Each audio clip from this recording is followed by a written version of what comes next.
I'm Chris. I'm an alcoholic. My sobriety day is June 17, 2013, so I got 10 years today. Thank you. It's always surreal, and this one in particular, 10 years just kind of has something to it,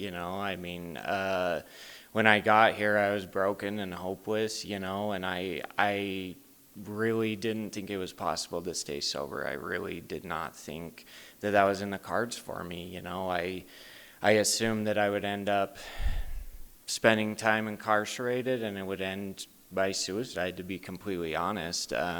That's how I had felt for a long time, but today's cool for me. Like I woke up this morning and I had a ton of friends reach out to me, friends, family, loved ones, and people just say really kind, nice things about me, and that definitely, it was really emotional for me. I'm sure about half the people know what Brant did to me by now. And those that don't know, I'll share this story, but probably 3 months ago, after I found out I was speaking, my wife spilled the beans. Didn't tell me what Brant was going to do to me, and Corey and Neil and all them. And I got all stressed out about it, I'm like, they're going to do something terrible. They're going to have all 17 mug shots on the wall, something, I don't know, just something terrible. And so I was all stressed out about it, and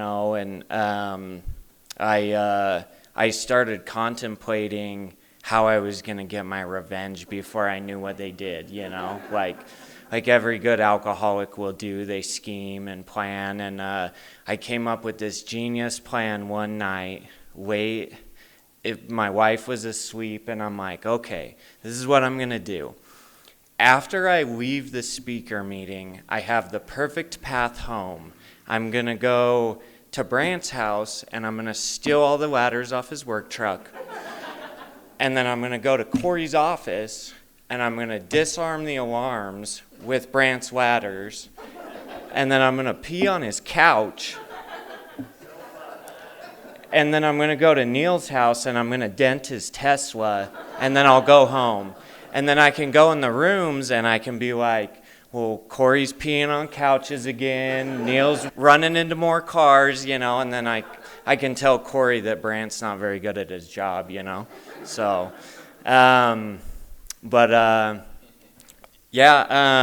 let's see. I took some notes. This is the first time I've ever taken notes. I grew up here in Utah, Utah County, spent my whole life here pretty much, and I grew up with an awesome family. Like my family, both my parents, they're still together to this day. They're super loving and kind, just wonderful people, and my siblings are great. Like I grew up in a great household where I was given a lot of opportunities, and I just always felt different, I didn't know how to deal with my emotions. I was always mad as a kid, and I learned over time to use anger as a defense mechanism, My first sponsor I ever had is here. He hasn't lived in the state for 7 years, but he just moved back, Spencer, and we went fishing yesterday, and we were talking, and we went to treatment together, and he stayed sober. I didn't. After you guys will learn that I went to treatment a lot. He was saying yesterday, he's like, you were so mad all the time. You would get pissed off at everybody. I tried to fight a therapist when I was in treatment one time, and that was the way that I coped with life, was if I acted mad and crazy, no one bugged me, and that's the way that I coped with my emotions for a long time, I had a good childhood, nothing like outside of the norm. I just didn't know how to like deal with my emotions is really what it came down to. And that was of no fault to my parents. It was really, I just didn't ever figure out how to kind of do that, And when when I was around the age of like 11, I would get really, really bad anxiety, and I just hated being in public, And so I started faking sick a lot, like, so I didn't have to go to school. I did that constantly to stay home and stay away from people and all of that. And you do that for a couple years, and people start like questioning stuff, like what is going on with him. And my parents eventually like made me go to the doctor and all this stuff, and I always made up all these crazy things going on, and it was all lies, I just didn't want to go to school. I didn't want to be around people, and so they ended up finding some stuff that they were concerned about, and I told them I was in a ton of pain and blah, blah, blah. Well, they ended up prescribing me some opiates, and that's where it all started for me, and the only thing, I don't really remember like some big extravagant moment when I first started doing, anything, but I do remember feeling better, and that was enough. Like just that feeling of feeling okay in my own skin. I would go to school, I'd be around other people, and I didn't feel like so weird anymore, and that's where it started for me, and it started pretty innocently, and through high school and junior high and all of that, like I kind of started down the path that a lot of us do. I started drinking and smoking and experimenting with other stuff, and for the first while, like it was pretty manageable, I would say. I mean, I would get loaded, and when I could, I was an opportunist, and when I couldn't, that was fine too, and through high school, like I wasn't really interested in school. Like there were some extracurricular activities that I did that kept me to where I at least graduated, and I had some teachers that were really awesome to me because they wanted me to be involved in extracurricular activities. And so that's what kind of kept me grounded, for doing school at all. And so I was playing some sports and stuff, and I was in good shape and all of that. And just kind of partying on the side, drinking, smoking weed, doing all of that stuff, and after I had graduated high school, I got really sick. Well, I got injured playing a sport and took some time off from it.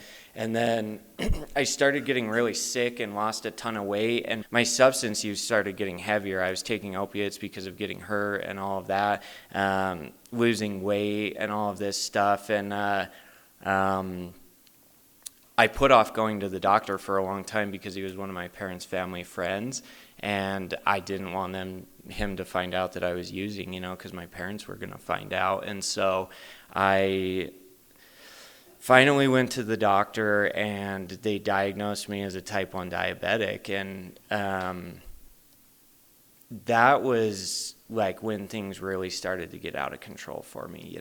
It was like the excuse for me to do whatever I wanted, and I was gonna get loaded, and I was mad at God, even though growing up, I had some experiences like, I wasn't the greatest kid to begin with, but I was mad about everything religious wise, and so I had kind of thrown out the notion that I believed in God at that point, and this whole time when I was dealing with diabetes, I was so angry at God, even though I said I didn't believe in him, like that was that was my attitude, like, why would God do this to me? I don't deserve this, blah, blah, blah, blah, blah, and I just became a martyr. From that point on, all the way into my sobriety, I was a martyr, like that I didn't deserve this and all of that, and things started getting a lot worse. I got really, really heavy into using opiates. And when I was 18, I got arrested for the first time. And I got arrested for having a bunch of opiates with me. And when that happened, I really didn't think it was a big deal, It was just like, okay, I made a mistake. I need to do something different, and my parents thought very differently, They were very, very confused. Like, they didn't understand what drugs were, My grandpa was an alcoholic, and he actually he committed suicide a few weeks before I was born. And so my parents knew what that was, but they had never really had any experiences with drugs, and I opened up a whole new world to them. We'll put it that way. So when I got arrested, one of my friends growing up, his dad was a longstanding member in one of the sister fellowships, and at the time he had like 16 or 17 years sober, and so he took me to my first meeting, and it was down in Springville, and I remember going to that meeting. It was a Friday night meeting, if I remember correctly, and I remember sitting there just thinking, like, look at all these pathetic people. I had just gotten out of jail, and like up until I had picked up, I was detoxing, and I was shaking, and, you guys know the drill. But I remember just thinking, like, what a sad, miserable existence. These people go to these meetings and they complain that they can't get loaded anymore, like. And then I proceeded to go in the bathroom and get loaded, and that's just where I was at, The first treatment center, so over the course of a 5-year period, so I got sober when I was 22, and I got arrested first when I was 18. Over that 5-year window, I went to 13 inpatient treatment centers. I went to I don't know how many detoxes. I don't know how many jail stays I did. I spent several years incarcerated. Out of that 5-year period, I did not have more than 3 months not being institutionalized in one way or the other. That's just where it got for me.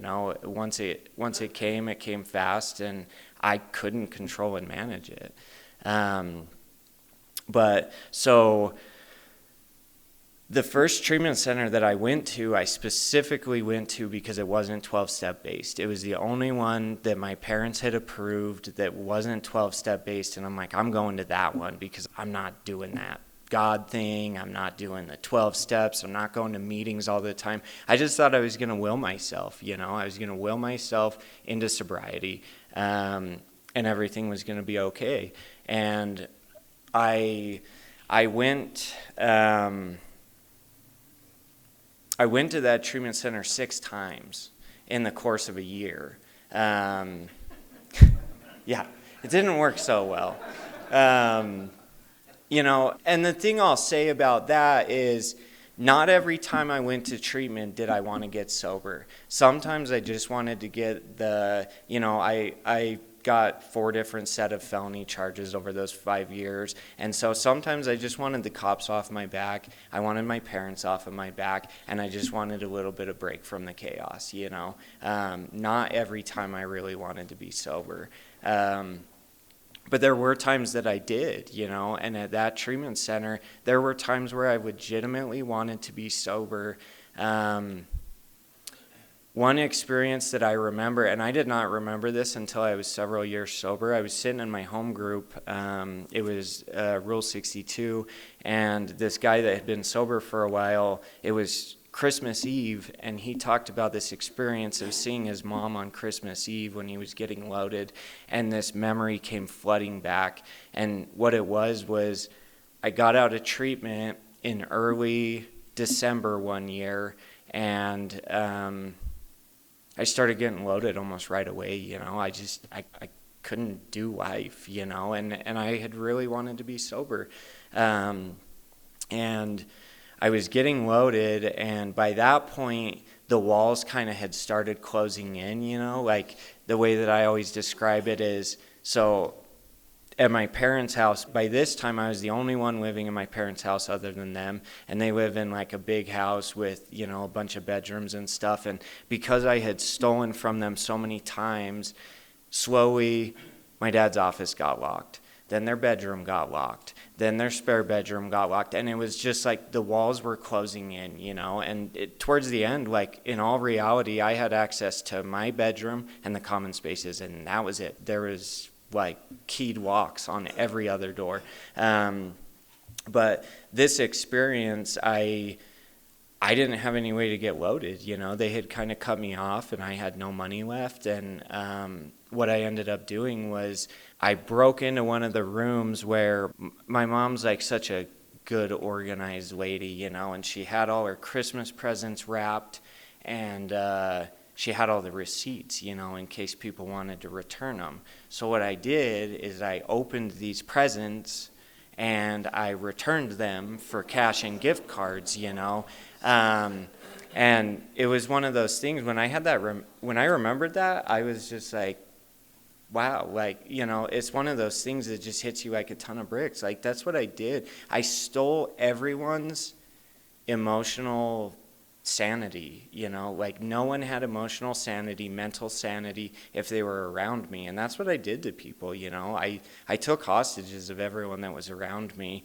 Yeah, so I went to that treatment center over the course of a few, you know, about a year roughly, and never got it. I ended up getting more criminal charges, you know, and kind of continued down the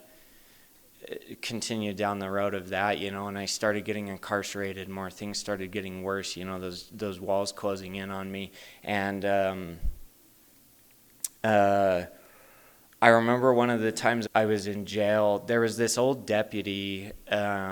He broke the rules for me a lot, so I'm not going to say his name, but he was this old deputy, and he was a diabetic, and he just like liked me for whatever reason. He was kind of a jerk to everybody, but he liked me for whatever reason. So he'd like let me out in the rec yard, like, you need to go walk, you know, and he would always give me sugar-free candy or whatever. And I remember one time I was getting out of a 4-month jail stay, and he said, "Chris, are you finally going to do better this time?"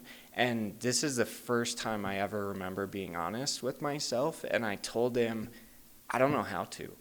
Like, I legitimately don't know how to stop doing what I'm doing. And that wasn't the end for me, you know.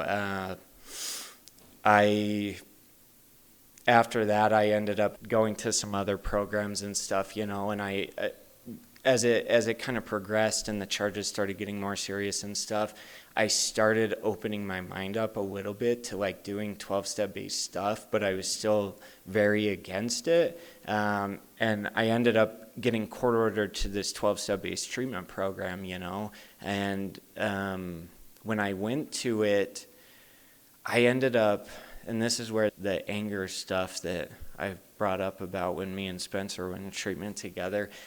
When I got into that treatment center, I had been there for a few days, and I don't remember what happened, but apparently I tried to fight someone over pickleball. Like, I don't know. And I came back into the rehab center, and I was all pissed off, and this guy brought in this big book study, and I remember reading the Jaywalker story was the first thing that we read together, and I remember just thinking, like, that's me, you know, like over and over and over again, I, you know, make these promises and these pledges, and it's going to be different, and I'm going to stop, and I never do, you know, and I just keep getting worse and worse and worse. And that experience like opened me up, like, okay, maybe there's a pathway here, you know, and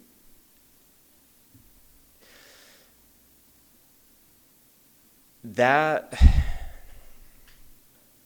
you know, just opening myself up to it wasn't enough. Like, I had not decided to my core that I was an alcoholic, like I knew that I had a problem, but I wasn't willing to do what it takes to get sober. I always had my reasons why I didn't need to do this or I didn't need to do that. It was always excuses of why I could get away with doing less, and every single time I failed. There were times where, okay, I'll work the steps, but I'm not going to believe in God. Times where I'm going to go to meetings, but I'm not going to work the steps. My favorite one that I came up with that I thought was a genius idea, it didn't pan out so good, but I had this good plan. I'm like, well, if I just exercise and I'm healthy, and I only get loaded once a day, that will work. And so what my plan was I was going to the 24-hour fitness that's actually just right over here. I would go there, and then I was allowed to get loaded right before. And so the way that it started, or right after. So the way that it started is I would go to the gym, I'd work out, I'd take my protein drink, whatever, go home, and I'd get loaded, and that's where it started. But where it ended is I would go in the gym, do a 3-minute workout, and then I'd get loaded in the parking lot, and then it just kind of got to where it was a continuous thing, and after I had been in that treatment program 3 different times, I got out, and so I started getting loaded again, and I was staying at my parents' house, and my parents had finally, and I'm so grateful for this, they finally had started getting and taking some advice of some people hey, you shouldn't enable him. You shouldn't allow him to be loaded at your house. You shouldn't co-sign all of his bullshit, essentially, And I came home one night, super late, and my mom was up and basically told me, we know you've been getting high. I mean, I had track marks on my arms, and you need to call your PO, or we're going to, and that next morning I made the decision that, and this is something, I try not to beat a dead horse, but it was very much throughout my experiences, suicide was an option, suicide was an option a lot of the time, because I just didn't see a way out. And I just decided this is the day I'm gonna do it again, try it one more time. And so I ran out of my parents' house, got in my truck, started driving up the canyon. What I didn't know is as soon as I was leaving, my parents called the cops, and they found me very, very quickly. So my parents live in Springville, really close to the high school, and they caught me on Canyon Road. I was going up the canyon, and they got behind me, and I just decided, I'm not stopping. I'm not doing this anymore. This life isn't worth living for me, And so I flipped around and started driving back towards I-15, and I blew all these red lights. The cops are chasing me. I got on the freeway, and I just decided, well, if they're following me, then I'll just do it while they're following me, And so I had a pocket knife in my back seat with a bunch of emergency supplies and stuff, and I pulled it out and put it in between my chest and the barrier, or the steering wheel and my chest, and I ran into a barrier going 65 miles an hour on I-15. I hit it head on, and that, now the funny part. So the first funny part is that I was looking at it head on, and I had been doing heroin and cocaine, so I don't think my senses were top notch by any means. But I hit this barrier straight on, and I thought it was a cement barrier, but come to find out it was one of those plastic ones filled with water. And it was a very violent explosion, just water shoots up in the air. It knocked me out. I came to, I was covered in blood, and I thought about running, and then I looked over and I saw the jail, and I was like, I'm not going to get very far, and there's a cop with a gun on me, and so I end up laying down in the gravel on the side of I-15, and the other thing I guess I should tell you is, so all that time, that 5-year span, I was on probation the whole time. I never successfully got off of it until I was about 4 years sober. But the way that I cheated the system, and I really sucked at it. I never made it more than 3 months without being incarcerated. Like, obviously, I wasn't good at the game. But the way that I thought I cheated the system is every time I would get loaded, Brant's just dying because he thinks he's so funny. So what I would do is I had to fake drug tests. So I would fill up a condom with fake urine or real urine of someone else that was clean, and I would poke a hole in my underwear, and I would tie it to my underwear. That's what I would always do. When I was loaded, I would roll around like that, and that's just where I was at, Well, I had that on when I got in that accident. And between all the tears and just kind of everything that I was going through, my wife can attest I'm an ugly crier. There's snot, and I decide the only thing that can make this situation worse is if this condom pops. And the cop is not being nice to me by any stretch of the imagination, I ran from them. They had a gun to my back when they, were handcuffing me and stuff. So they roll me over, and I'm trying to coherently tell them that I have a condom full of urine tied to my underwear, and they're just not getting it. Eventually they get it, but it ended with my pants pulled down and a female police officer cutting this condom off of my underwear. It was, I guess I should explain what Brant did to me. And these degenerates. So I woke up this morning. I had no idea till 10 o'clock. After I talked to you. I didn't know at that point. You would have gotten a better reaction. I wouldn't have been so spiritual. I come out of my house, and they've got a whole bunch of cones all across my driveway. And there's a sign on it that says, "Happy Birthday," and there's a knife stuck right through the middle of it, and a condom hanging off of a string.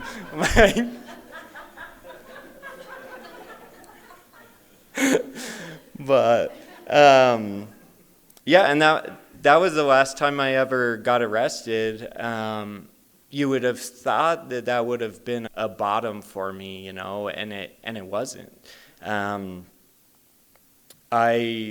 After that experience, I ended up spending 8 months in jail. I got court ordered to 2 treatment programs and a sober living is what I was ordered to do, and because of technicalities, I couldn't do it. I ended up going back to the same treatment center, spending a few months there, going to sober living. And I did all the stuff I did before, I went to meetings. I would sometimes call my sponsor. Spencer was my sponsor at that point. I would sometimes call him. I was never really honest with him. And I really just did not have that desperation of, the book talks about, we need the desperation of a drowning man, and I didn't have that. And so things were going better, and so I thought, what better way to celebrate than do some heroin and crack, and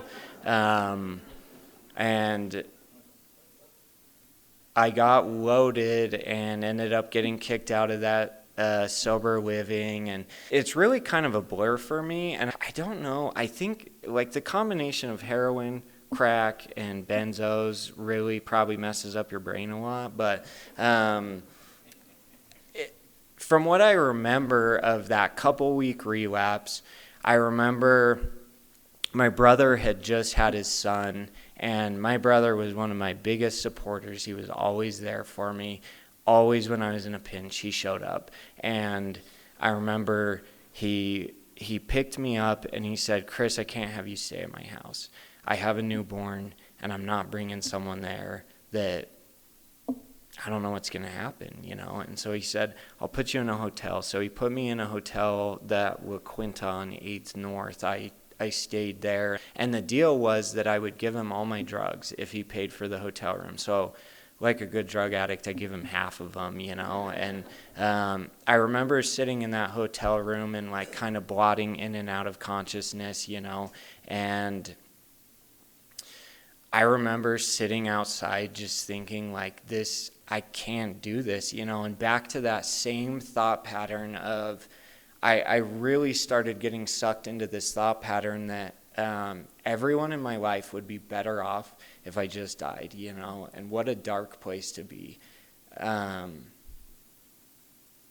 lived like that for a long time, you know, where I really thought everyone was better off if I was dead. And I got really sucked into that, and I continued to use. And the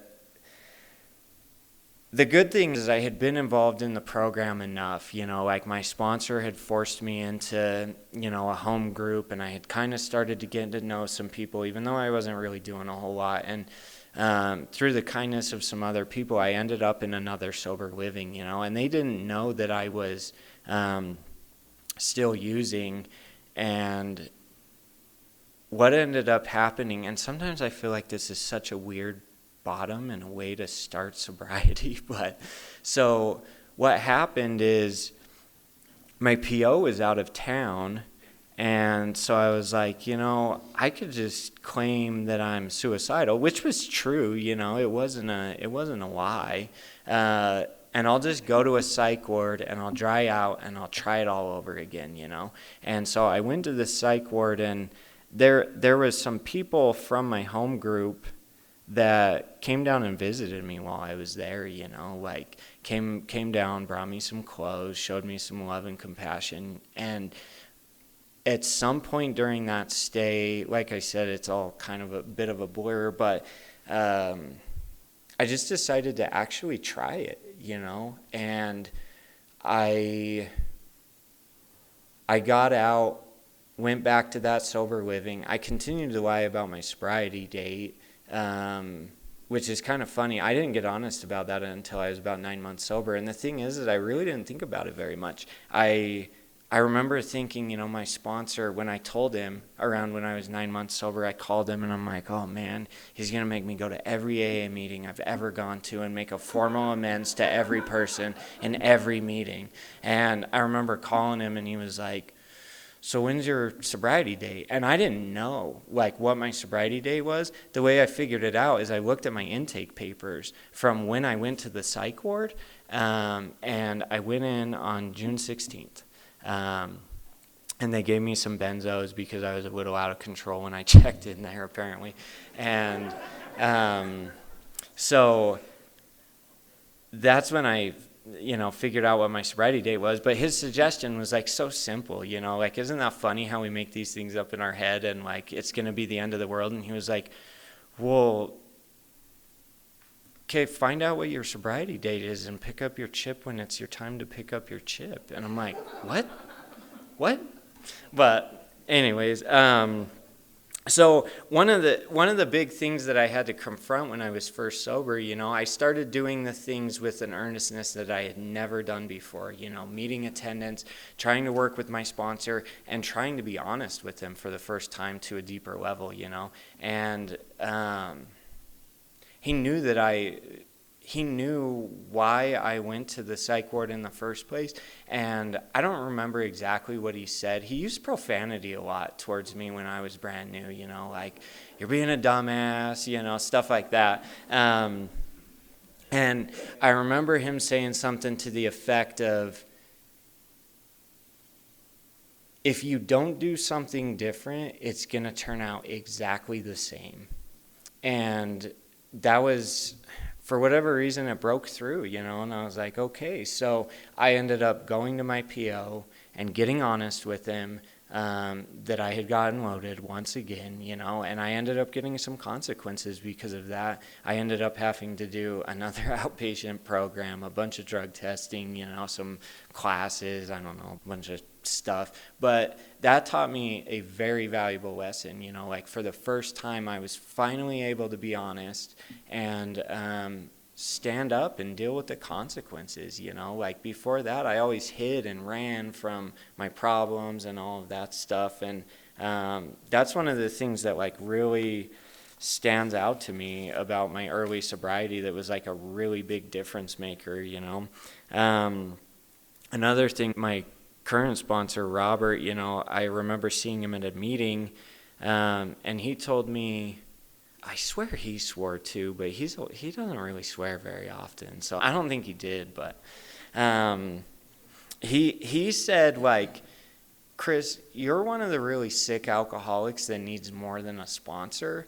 You need to call other alcoholics every single day, and that was something that I took on and like really did with earnestness. Like I had this rotating group of like 7 or 8 guys where I would call them every single week and just kind of check in with them, and so that way if Spencer didn't ever answer, I had these other people that I could talk to, and that saved my butt so many times because your sponsor's not always going to answer the phone. And in the beginning, like I needed so much support to like get through trying to be okay in my own skin and being okay sober.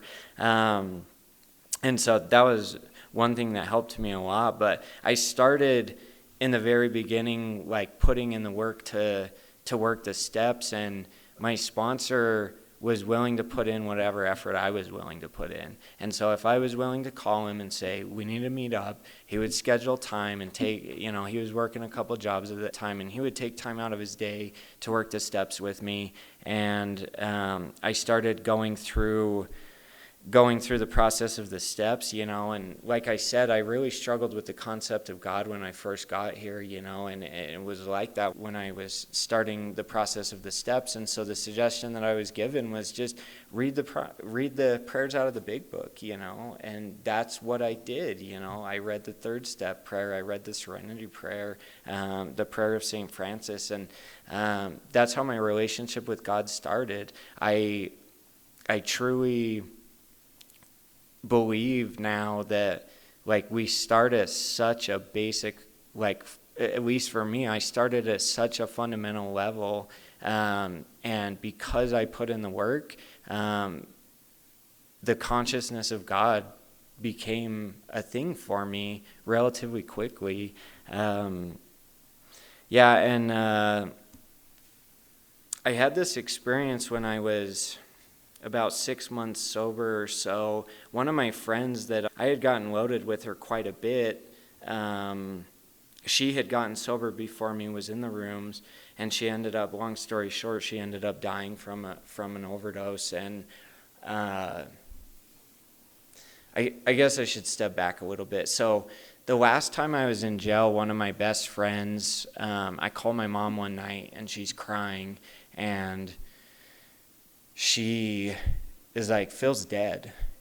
He died. He shot himself because he relapsed again.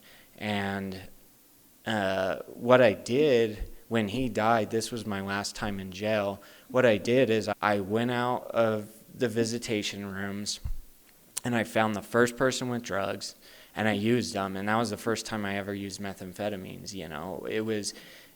It didn't matter the substance. I just had to fix whatever problems there were, and fast forward to that friend that died. Me and a group of friends were living together at the time, and it was one of those situations that was like, I'm going to go one of two ways, and I went to a bunch of meetings, and I remember crying in meetings and going through all these emotions, and throughout that process, I ended up having to speak at her funeral because I knew her family pretty well. And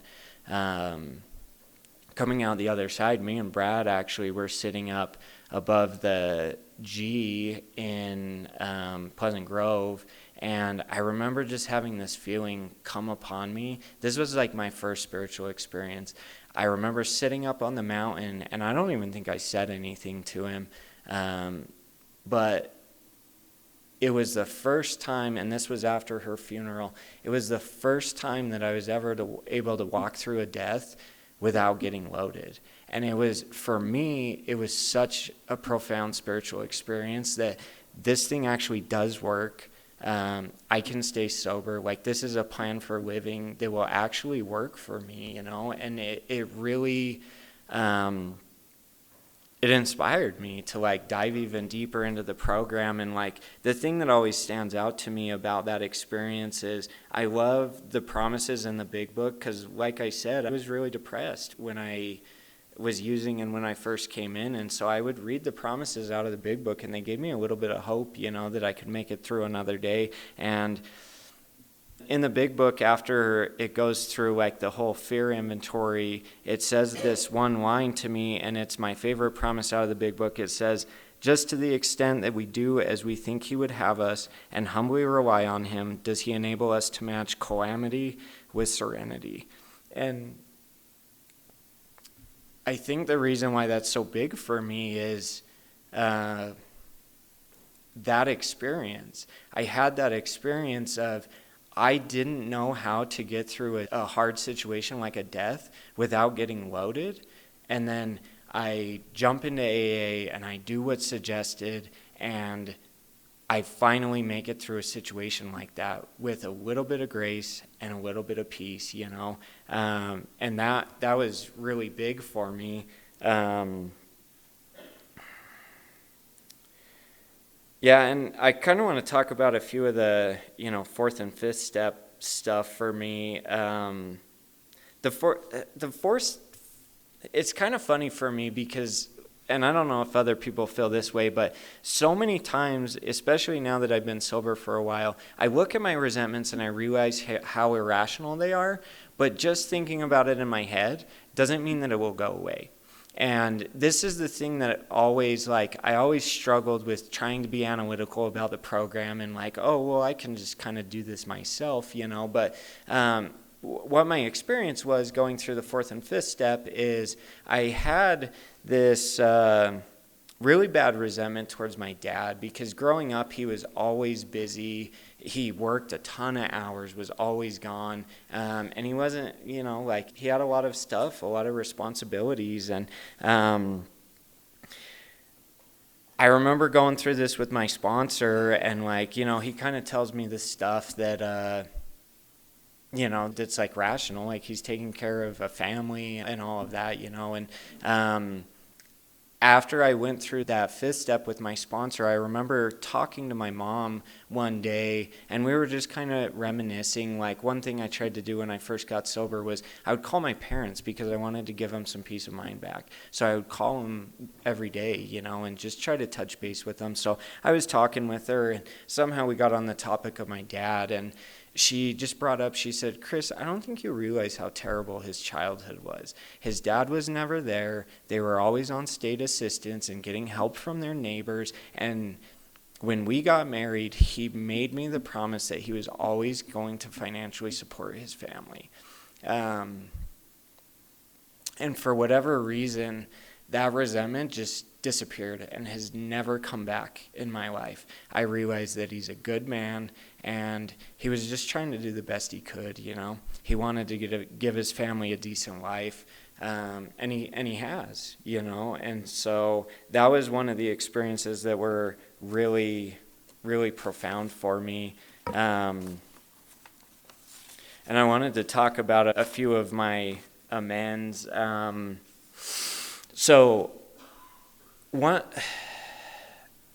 My grandma, she lived close to me when I was really deep in my alcoholism and addiction, and I used to go over to her house because she had some surgeries and stuff, and she just didn't like taking her pain pills, and I liked taking those things. So I would go over there, and I would talk to her for like 5 minutes. At this point, her husband had passed away, and it was just her, and so I'd go over and I'd talk to her for like 5 minutes, and I'd be like, okay, I need to use your restroom real quick, and I'd go in the bathroom, I'd take her pills, and then I'd be like, I gotta go, and I would go get loaded. And when I made my amends to her, I told her about that, and it broke my heart with her response. She said, Chris, I didn't realize for quite a while that's why you were coming over, and when I figured it out, I thought you were coming because you really wanted to spend time with me, and then I figured out that you were only coming because I had some drugs in my cabinet. And I remember leaving that amends and just sitting in my car sobbing, that's what I did to people. I took advantage of every person that was in my life, and those amends are kind of the hard ones, It's like, how do you give someone back their emotional and mental sanity that you stole from them for years? And fast forward down the road a little bit, she went through some health issues, had Parkinson's. She passed away a few years ago now, but she ended up being in nursing homes for a number of years, and she was not in a good place while she was there. And so my mom set up this thing where all of us would go over there a certain day of the week, and I wasn't looking at my phone when this happened, and at the time I was single. I was very upset about this. I got stuck with the Friday shift, and I'm like, I need to be out meeting women and whatever, and so I stuck with that commitment. I did it for several years, and that was part of my amends to my grandma, was be there for her when she needed me. And I remember, we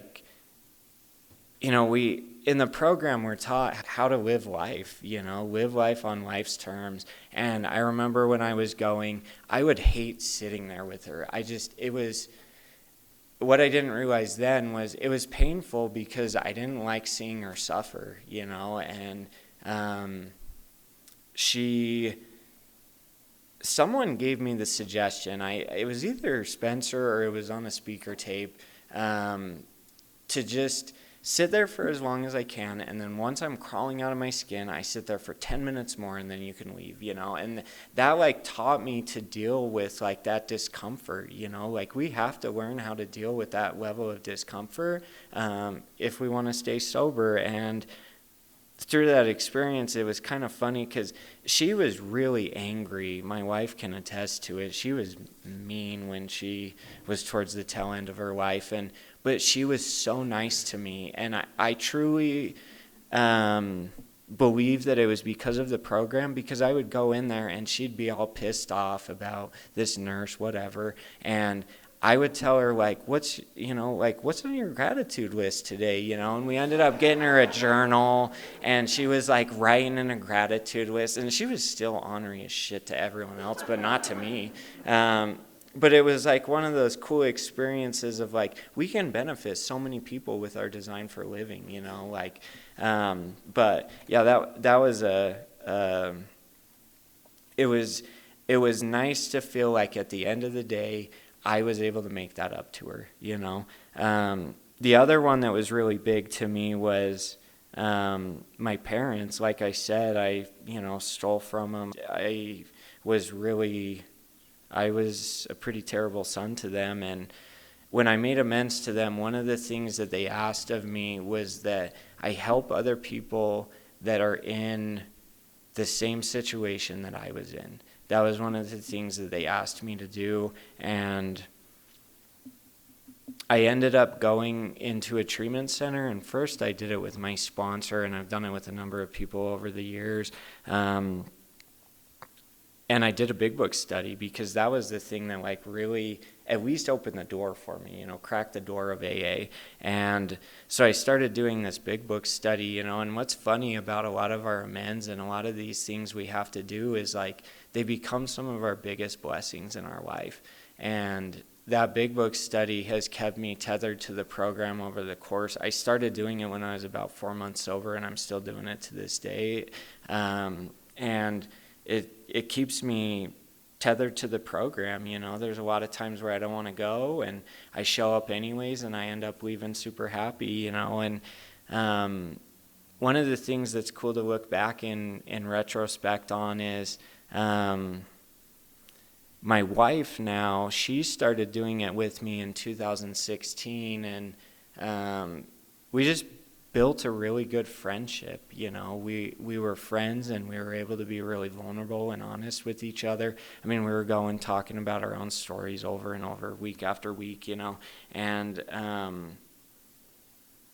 that's how I met my wife, and she truly did become my best friend, and the first person that I was actually able to have like a really good relationship with. The first time I was able to have something that I would deem as healthy and with love, and she's my best friend to this day, and it's just crazy to look back at like kind of the spider web of our sobriety and these really small things that we don't think are going to change the course of our life.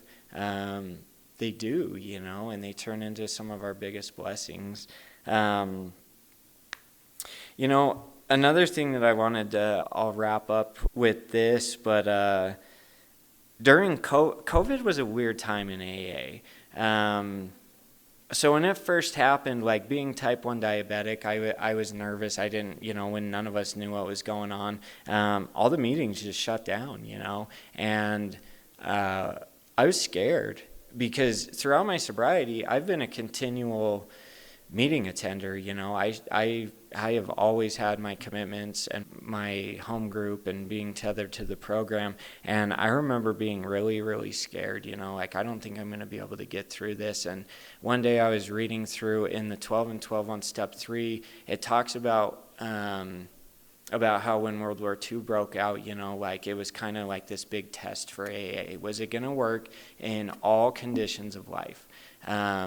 And what it goes on to say is that the people that were out at war ended up staying sober at higher rates than the people that were at home. And for me, that was just like a really profound experience that AA works under all conditions, under all circumstances, if we are willing to do whatever it takes.